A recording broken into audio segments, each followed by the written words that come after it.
منافق کی علامتیں تین ہیں۔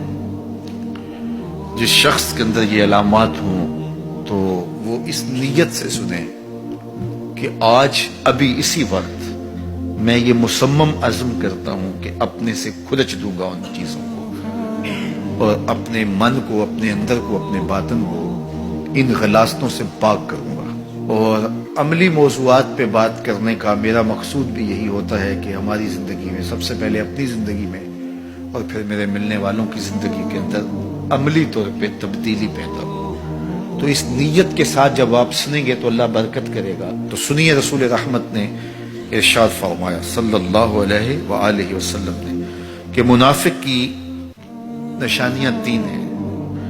ان میں سے ایک اذا حدث کذب، جب وہ بولتا ہے تو جھوٹ بولتا ہے۔ یہ منافق کی علامتوں میں سے ایک علامت ہے کہ اس کی زبان جھوٹ کی عادی ہوتی ہے۔ زندگی میں جھوٹ سے اپنے آپ کو بچائیں، یہ زہر قاتل ہے، اندر اجاڑ دیتا ہے، آپ کا معاشرے سے اعتبار ختم کر دیتا ہے اور آپ کی رسوائی کا سبب ہے۔ دوسرا ارشاد فرمایا وَإِذَا وَعَدَ أَخْلَفَ، جب وہ وعدہ کرتا ہے تو وعدہ خلافی کرتا ہے۔ یہ منافق کی علامت ہے کہ وہ وعدہ پورا نہیں کرتا۔ میرے حضور کسی سے وعدہ کرتے ہیں کہ تیرے آنے تک یہاں کھڑا ہوں، اور وہ جا کے بھول جاتا ہے۔ میرے حضور 3 دن کھڑے رہتے ہیں، 3 دن کے بعد اچانک وہاں سے گزرا، دیکھا تو حضور کھڑے ہیں۔ بڑی شرمندگی ہوئی، ڈرتا ہوا آگے بڑھا، صرف اتنا کہا یار تو نے مشقت میں ڈال دیا۔ 3 دن تک میرے حضور کھڑے، اور میں کہتا ہوں وہ تو 3 دن بعد واپس آ گیا۔ وہ نہ آتا 3 سال بھی کھڑا رہنا ہوتا، میرے حضور کھڑے رہتے کہ میں نے اس سے وعدہ کیا ہوا ہے۔ اور میں اور آپ دیکھیں کہ ہم کہاں کھڑے ہیں۔ ہم کسی سے وعدہ کریں، ہم خود وعدہ کرتے ہیں تمہیں 6 ماہ کے بعد پیسے دیں گے، وہ بیچارہ 6 ماہ کے بعد بھی جو ہے وہ 1 ماہ اور اوپر گزار لیتا ہے کہ چلو کوئی بات نہیں، اور ہم اس کی موت کی دعا کر رہے تھے یا اللہ فوت ہی ہو جائے تو اچھی بات ہے۔ تو پھر ہم کہیں کہ اللہ کی رحمتیں ہمیں نصیب ہوں، یار وعدہ کیا ہے، اپنا تن بھی بیچ کے دینا پڑے تو دے۔ جو وعدہ کیا ہے جہاں کھڑے ہوئے ہیں وہاں کھڑے رہیں گے، چاہے اس کی کتنی بھی اذیت ہمیں کیوں نہ سہنی پڑے۔ جب وعدہ کیا ہے تو پھر اس کو پورا کرو۔ تیسری بات میرے حضور نے ارشاد فرمائی وَإِذَا اؤْتُمِنَ خَانَ، جب اس کے پاس امانت رکھی جائے تو خیانت کرے۔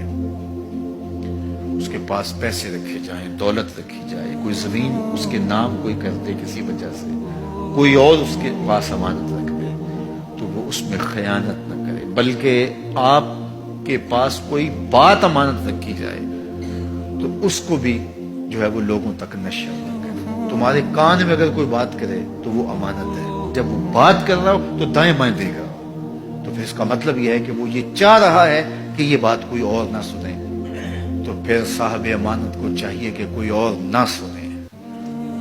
یہ امانت ہے اور اس امانت کو پورا کیا جائے۔ اور چوتھی علامت یہ ارشاد فرمائی منافق جب کسی سے لڑ پڑتا ہے تو گالیاں دیتا ہے۔ ہمارے دین نے ہمیں گالی دینے سے روکا ہے۔ اپنی زبان کی پاکیزگی اور اپنی زبان کی طہارت کا سامان کیجیے۔ آپ کسی بھی حالت میں ہوں، آپ کے اوپر کوئی کتنی بھی زیادتی کر رہا ہو، آپ کو کوئی تھپڑ بھی مار رہا ہو، تو آپ اس کا مقابلہ ضرور کریں، لیکن آپ کی زبان گندی نہیں ہونی چاہیے۔ یہ غصے کے وقت ہی تو انسان کا پتہ چلتا ہے۔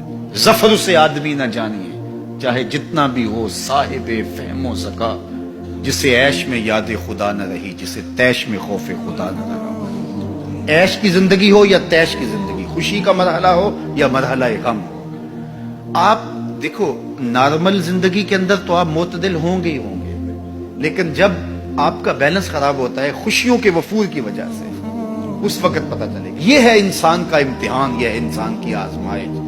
منافق کی علامت بتائی گئی وَإِذَا خَاصَمَ فَجَرَ، جب وہ کسی سے لڑائی کرتا ہے تو پھر گالیاں بکنا شروع کر دیتا ہے۔ یہ منافقوں کی علامات میں سے ایک علامت ہے، جب وہ لڑتا ہے تو گالیاں بکتا ہے، جھوٹ بولتا ہے، امانت میں خیانت کرتا ہے، اور عہد کرے تو اس کی پاسبانی نہیں کرتا۔ اللہ ہمیں عہد کی پاسبانی کی توفیق دے۔